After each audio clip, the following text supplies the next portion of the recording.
Em nome do Pai, e do Filho, e do Espírito Santo. Amém. Evangelho de Jesus Cristo segundo São Mateus. Glória a vós, Senhor. Naquele tempo, dirigindo-se para a sua terra, Jesus ensinava na sinagoga, de modo que todos ficavam admirados e diziam: de onde lhe vem essa sabedoria e esses milagres? Não é ele o filho do carpinteiro? Sua mãe não se chama Maria, e seus irmãos não são Tiago, José, Simão e Judas? E suas irmãs não moram conosco? Então de onde lhe vem tudo isso? E ficaram escandalizados por causa dele. Jesus, porém, disse: um profeta só não é estimado em sua própria pátria e em sua família. E Jesus não fez ali muitos milagres, porque eles não tinham fé. Palavra da salvação. Glória a vós, Senhor. Queridos irmãos, dia 1º de maio, hoje nós celebramos também a memória facultativa, de São José Operário. Hoje, 1º de maio, dia do trabalho, também é dia de São José Operário.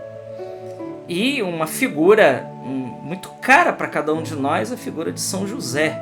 É esse homem que santificou o trabalho. E o texto que nós acabamos de ler no Evangelho, lembrando aqui também que nós celebramos dia 1º de maio, São José Operário, dia do trabalho, e a solenidade de São José, 19 de março, José, esposo de Maria. Ali sim a solenidade, Então nós temos aí duas festas a São José. E o texto que nós lemos diz assim, e é muito interessante esse texto: dirigindo-se para a sua terra, Jesus que vai para a sua terra, ele ensinava na sinagoga e todos ficavam admirados e diziam: de onde lhe vem essa sabedoria e esses milagres? Não é ele o filho do carpinteiro?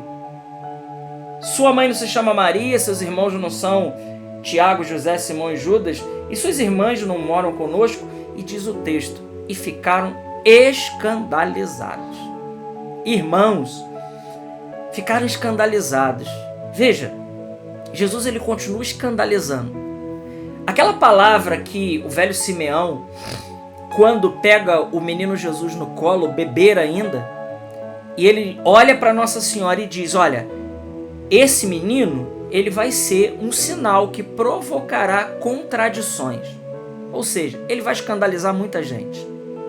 E não só Jesus escandalizará, mas os seus discípulos farão a mesma coisa, porque Jesus diz: o servo não é maior do que o Senhor. Se eu fiz isso e passei por isso, você, meu servo, meu discípulo, também vai passar pelas mesmas coisas. Ora, então Jesus está dizendo para mim e para você, nós vamos ter dificuldade em dois lugares.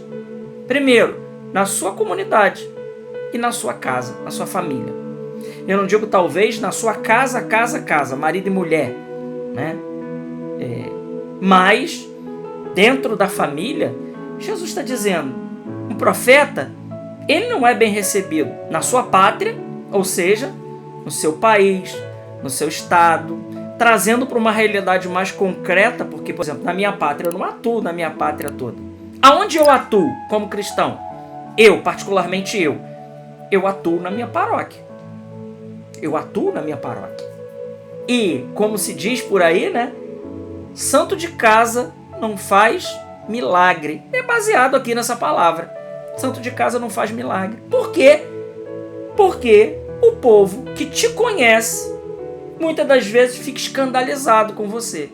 Fica escandalizado quando você, por exemplo, toma atitudes na sua vida, e não só fica escandalizado, muita gente fica incomodado com as atitudes que a gente toma. Com o jeito de se vestir, as pessoas criticam. Nossa, tá parecendo agora o quê? Uma beata, um beato? As pessoas ficam incomodadas como a gente se comporta. As pessoas ficam incomodadas com os lugares que a gente não quer ir. As pessoas ficam incomodadas com o nosso modo de falar, com o nosso modo de se comportar. A gente escandaliza. Se a gente toma uma postura cristã de verdade, Jesus está dizendo que nós vamos enfrentar problema aonde você atua, E pode ser também o seu trabalho, né? Não precisa ser só a sua comunidade. Hoje que é dia do trabalho, quantas pessoas enfrentam agruras, perseguições terríveis no seu meio de trabalho, simplesmente porque você se posicionou por Jesus Cristo. Eu quero dizer para você, fique sossegado, é assim mesmo.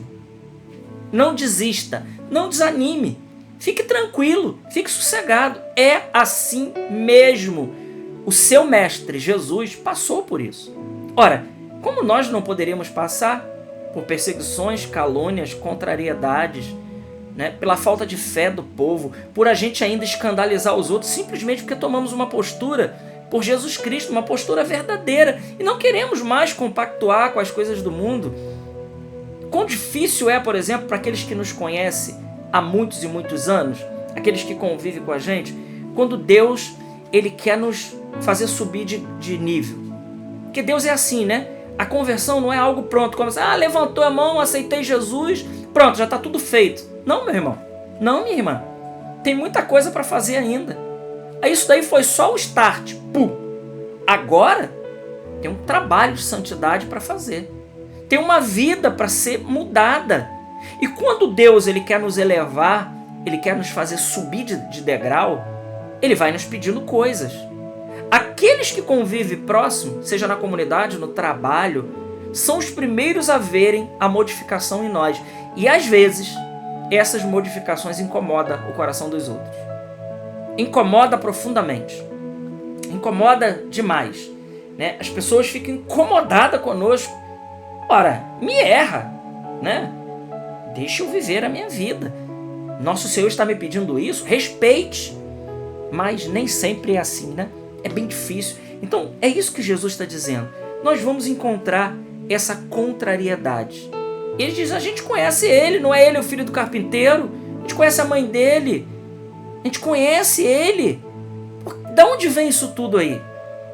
E diz o texto do Evangelho, o texto acaba dizendo que Jesus ali não pôde fazer muitos milagres. Por quê? Porque o povo não tinha fé. O povo não tinha fé. O povo estava preconceituoso com relação a Jesus. Irmãos, nunca tiremos... O preconceito vem disso, né? Preconceber. Uma ideia que a gente coloca a respeito do outro dentro da nossa cabeça. Mas isso muitas das vezes, aliás, na maioria das vezes, não corresponde àquilo que a pessoa é de fato. Por exemplo, se uma pessoa se passa por santo, só Deus sabe se ela é santo de verdade ou não. Se uma pessoa se passa por piedosa, tem uma aparência de piedosa, só Deus sabe se aquela pessoa é assim. Então não adianta a gente preconceber uma ideia, porque nós não conhecemos dentro do coração daquela pessoa, de fato, o que ela vive, o que ela é.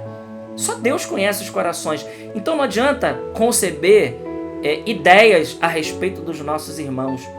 E quando Deus estiver pedindo mudanças à vida deles, que a gente olhe aquilo ali de uma maneira diferente, de uma maneira cristã, né? E respeite, porque Deus muitas das vezes, volto a dizer, Ele quer nos elevar, Ele quer nos pedir coisas, e é preciso estar disponíveis para o Senhor. E que a gente não fique escandalizado, né? Quando Deus nos pedir coisas, né? Quando, por exemplo, você chegar na casa de um dos seus conhecidos e parentes na Sexta-feira Santa, por exemplo, e que lá, né, eles estiverem jejuando, não fique escandalizado com isso. Não fique escandalizado. Mas não precisa esse jejum todo. Ora, só Deus sabe o que pediu aqueles corações. Quem somos nós para delimitar isso? Cada um caminha numa velocidade com Deus, né? Se você chega na casa de um parente seu que não quer mais assistir as novelas, os lixos das novelas, né? Se você quer ver, veja você então, mas não critique aquele que não quer ver, né? Deus está pedindo no coração dele, né, um progresso profundo na vida espiritual. Eu estou dando aqui alguns exemplos, porque Jesus enfrentou isso e nós, né, quando nós seguimos a Ele, também é inevitável que a gente não sofra essas mesmas coisas. E o texto do Evangelho aqui fala dos supostos irmãos de Jesus. Esse texto aqui, isso dá pano para manga. Isso é mal interpretado pelos protestantes. E acham que Tiago, José, Simão e Judas são irmãos de Jesus mesmo. Tá vendo? Nossa Senhora teve outros filhos. Se você pegar o próprio livro de Mateus, capítulo 27, versículo 56, vai dizer de quem esses eram aqui filhos.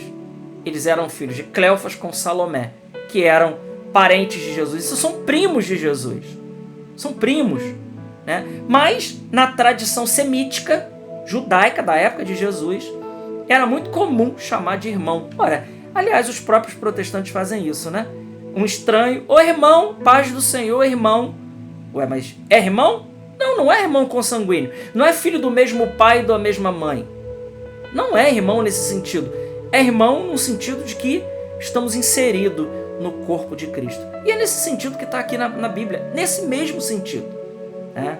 Porque o dogma da virgindade perpétua de Nossa Senhora diz que ela foi virgem antes, durante e depois do parto. E que Jesus ele é o primogênito.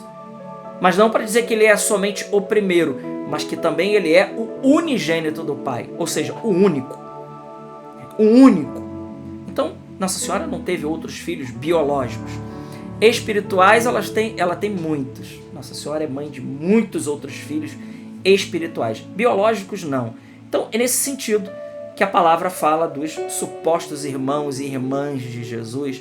Né? Uma leitura fundamentalista e desatenta da Bíblia nesse texto, né, pode provocar aí muitas confusões na cabeça de muitas pessoas que não conhecem a Bíblia num contexto maior. Né? Nós não podemos pegar recortes da Bíblia para que a gente possa, então, justificar a nossa leitura fundamentalista. Não, não é assim que se lê a Bíblia. Não é assim, inclusive, que se interpreta a Sagrada Escritura. Então, meus irmãos, vamos pedir ao Senhor hoje que Ele nos dê a grande graça, né, de quando a gente for contrariado na nossa família e no meio onde a gente atua mais próximo, daquelas pessoas que a gente convive todo dia, daquelas pessoas que nos conhecem, seja no trabalho, na paróquia, né, que a gente saiba sofrer com paciência e resignação todas as contrariedades que é própria, né, da vida de um discípulo e de uma discípula de nosso Senhor. Deus te abençoe grandemente. Glória ao Pai, ao Filho e ao Espírito Santo, como era no princípio, agora e sempre. Amém.